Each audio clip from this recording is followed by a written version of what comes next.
Já que faz muito tempo que eu não falo a respeito de Junji Ito aqui no meu canal e ao mesmo tempo eu tô numa vibe de consumir e trazer muitas obras de terror por aqui, vamos falar de uma das obras um pouquinho menos conhecidas do autor. Eu estou falando de Mimi no Kaidan, um mangá bem simples. A gente apenas vai acompanhar a Mimi, a protagonista, em umas pequenas aventuras macabras com alguns amigos dela, sendo que são poucas histórias, mas elas são bem interessantes na verdade. Então, sem mais enrolar, vamos ao curioso mangá de Mimi no Kaidan. Ah, e eu quase esqueci, alerta de gatilhos e cenas fortes por aqui, então estejam avisados. E bem, o nosso primeiro contato com a obra ocorre de uma forma meio estranha, já que temos uma espécie de sketchzinha de 5 páginas apenas, mas todas essas páginas têm as cores inversas, ou seja, tem uma predominância da cor preta nela, causando uma sensação meio que de desconforto. É difícil de explicar pra quem tá apenas ouvindo, mas digamos que é um toque bem legal nessas páginas. Mas enfim, essa sketch conta que um dia chuvoso a Mimi estava em uma viagem com seu namorado, quando de repente olha pra um poste e vê uma criatura estranha, que logo se revela sendo uma velha bizarra que simplesmente pula em cima do carro deles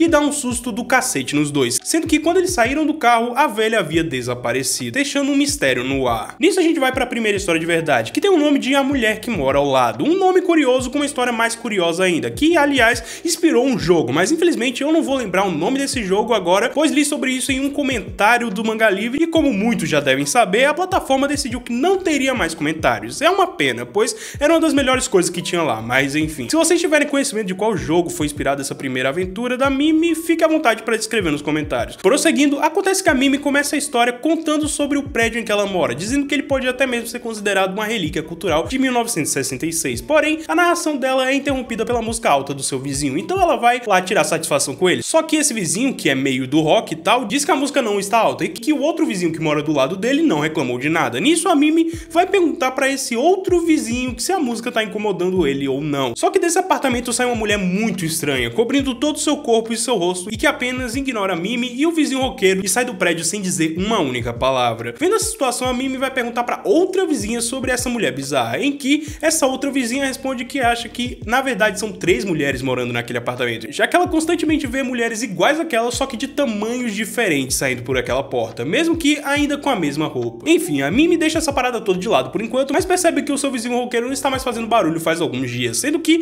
ele se mostrou bem teimoso em abaixar o volume. Com isso, em um outro dia, a Mimi encontrou o roqueiro bem assustado do lado de fora do seu prédio, dizendo que está desse jeito pelas tais moças que moram ao lado do seu apartamento. Tanto que uma das moças, aquela mesma que eles viram antes, apareceu atrás dos dois naquele mesmo momento enquanto eles conversavam, sem dizer uma única palavra novamente, apenas soltando um olhar bem desconfortável aos dois e indo direto pro seu apartamento. Com essa situação toda, o roqueiro acabou se mudando do prédio, mas a Mimi tem um sério problema da cabeça que faz com que ela tome decisões idiotas, conhecido como QI negativo. Condição essa que faz com que a Mimi tenha a brilhante ideia de mudar para o apartamento que antes ficava o seu vizinho roqueiro e que fica exatamente ao lado das mulheres bizarras. Tanto que enquanto a Mimi organizava sua mudança com os amigos, ela acaba topando com uma das mulheres e deixando as compras dela cair. Sendo que quando a Mimi vai devolver, ela acaba encostando o braço na mulher e percebendo que o seu braço é uma barra de metal, que torna as coisas um pouco mais estranhas. Mas é em uma noite que a Mimi decide espionar o que a vizinha tá fazendo por um buraco na parede que as coisas desandam de vez, pois Mimi descobre que na verdade a sua vizinha desparafusa as barras de ferro no seu braço e pernas e esticam, deixando eles maiores. Ou seja, esse tempo todo não era mais de uma mulher morando ali, era uma criatura que conseguia aumentar e diminuir o seu tamanho. O problema é que essa criatura percebeu que a Mimi estava ali observando ela e partiu pra cima dela através do buraco da parede. Mas ao ver que isso não deu muito certo, a criatura foi pela janela para atacar a Mimi. Por sorte, a Mimi conseguiu escapar da criatura, que parece que só queria dar um susto nela. Então a Mimi apenas se recupera do susto e decide que vai se mudar dali o mais rápido possível, finalizando assim a nossa primeira aventura. Indo para a segunda história, Mimi está apenas passeando numa floresta com o Naoto, seu namorado e outro personagem dessa história, em que o Naoto começa a falar que ele gosta muito dela e que eles estão afastados. Então, né, vamos dar-lhe ali no mato, né? Só que como toda boa história de terror, ninguém pode transar sem ser incomodado. Então eles ouvem um barulho estranho e do nada, quando o Naoto vai ver o que é,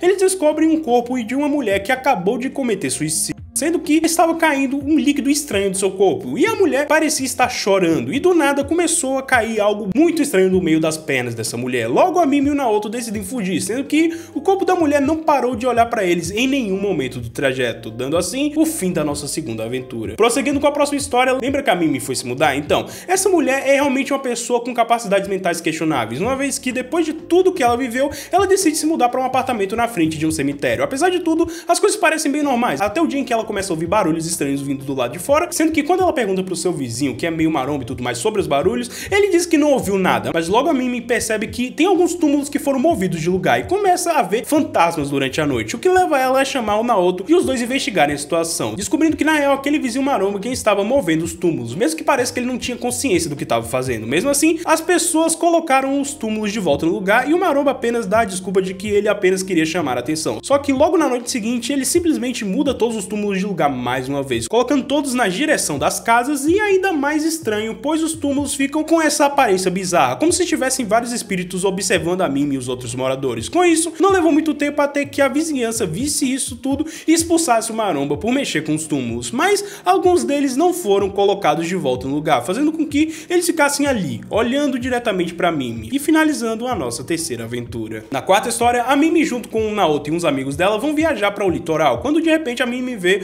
um homem pelado caindo aos pedaços com algo saindo da sua barriga e babando pra cacete, sendo que quando ela vai ver esse homem de perto, ele já havia sumido, deixando as coisas estranhas antes mesmo do grupo chegar em seu destino, mas meio que isso não os abala e eles vão aproveitar a praia, mas a Mimi ainda tá com aquela parada do homem estranho na cabeça, quando de repente chega a Tommy. Esse não é o nome dela, mas eu acho que vocês entenderam por que eu chamo ela assim. E a Tommy fala que naquele mar houveram várias mortes, então é normal que a Mimi esteja vendo coisas e tal. Mesmo assim, surge um amigo cabeludinho da Mimi que dá em cima dessa tal Tommy, e aí chama ela pra se divertir junto com eles. Sendo que começa tudo normal, eles tiram umas fotos juntos e tudo mais, só que a Tommy começa a vir com uns papos estranhos pra cima dele e tudo mais, falando das pessoas que morreram nesse mar e tal, o que ela falou antes lá pra mim. O que deixa o cabeludinho bem assustado durante a noite, quando estão os amigos reunidos em volta da fogueira. Nesse momento, o cabeludo fica louco de vez e sai em direção ao mar, sendo salvo pelo Naoto. Porém, o cabeludo começa a falar que tem um monte de crianças se afogando naquele mar. Crianças essas que os outros não conseguem ver, mas mesmo assim, o cabeludo insiste que sim, tem crianças se afogando nesse mar. Independente de tudo isso, as coisas se acalmam e o grupo vai dormir, sendo que quando eles acordam, o cabeludinho estava morto, afogado. Sendo que aquela Tommy volta falando coisas estranhas a respeito desse mar, sendo que quando o grupo volta pra casa e confere as fotos que tiraram da viagem, eles conseguem ver as tais crianças que o cabeludinho estava falando, agarrando ele nas fotos, como se quisessem se salvar de algo ou puxando ele pro mar. Sendo que as fotos que apareciam a Tommy, que eu falei anteriormente, não foram nem ao menos reveladas pra nós, pois o outro amigo deles, o Tanaka, que havia tirado as fotos, simplesmente jogou elas fora, gritando com todos que nunca mais quer ouvir falar delas na vida, nos deixando com esse mistério no ar e finalizando essa aventura. No próximo capítulo a gente vê uma mulher tocando gasolina no seu corpo e logo em seguida acendendo um isqueiro, incendiando assim o seu próprio corpo. Com isso, somos levados a Mimi, que parece ter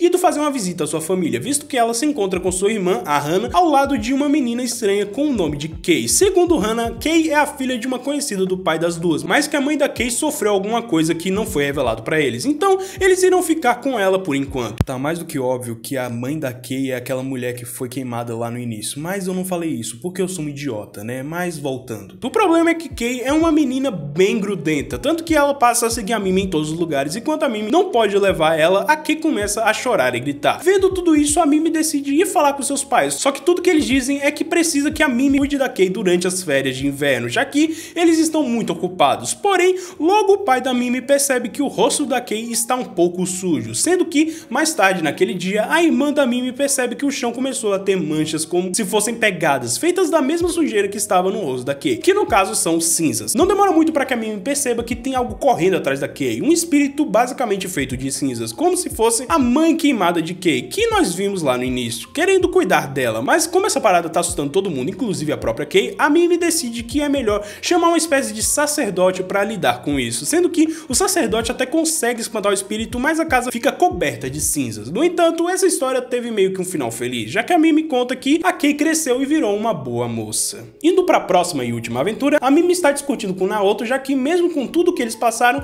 ele ainda acha que fantasmas não são reais. A questão é que uma amiga deles, a Misa, acabou ouvindo a discussão toda e fala pra Mimi que vem rolando umas paradas estranhas em sua casa, em que a Misa mostra pra Mimi um buraco embaixo da cozinha de sua casa, contendo uma espécie de parede estranha com um círculo vermelho misterioso. Logo após mostrar isso pra Mimi, a Misa conta que seu avô ficou obcecado por esse círculo e que momentos depois ele acabou desaparecendo. Pouco tempo depois, a sua avó também apareceu da mesma forma. Nisso, o pai da Misa passou a acreditar que esse desaparecimento possa ter relação com o círculo vermelho, e dias depois ele também desapareceu, deixando a Misa completamente sozinha. Mas de qualquer modo, as duas seguem a sua vida normalmente. O problema é que na faculdade as coisas ainda parecem estar meio estranhas entre a Mimi e o Naoto, e vendo isso, a Misa diz pra Mimi Mimi que quer mostrar uma coisa a respeito do Círculo Vermelho pra ela, coisa que logo se revela como sendo um plano estranho da Misa pra jogar Mimi pra dentro daquele buraco onde o Círculo Vermelho estava e retirar as escadas pra ela não conseguir subir e o seu celular junto pra ela não poder chamar por ajuda. E segundo a Misa, ela fez tudo isso já que a Mimi está ligada a ela e por isso tem que sumir também, assim como o resto da sua família. Mas logo a gente percebe que na verdade o que a Misa queria era roubar o Naoto da Mimi, sendo que logo a Mimi percebe que aquele Círculo Vermelho começou a se expandir e ela começa a gritar, sendo ouvida pelo Naoto que estava ali perto conversando com a Misa. Nisso o Naoto e a Mimi saem daquela casa sinistra e deixam a Misa lá sozinha. E tempos depois a gente descobre que a Misa está desaparecida até hoje.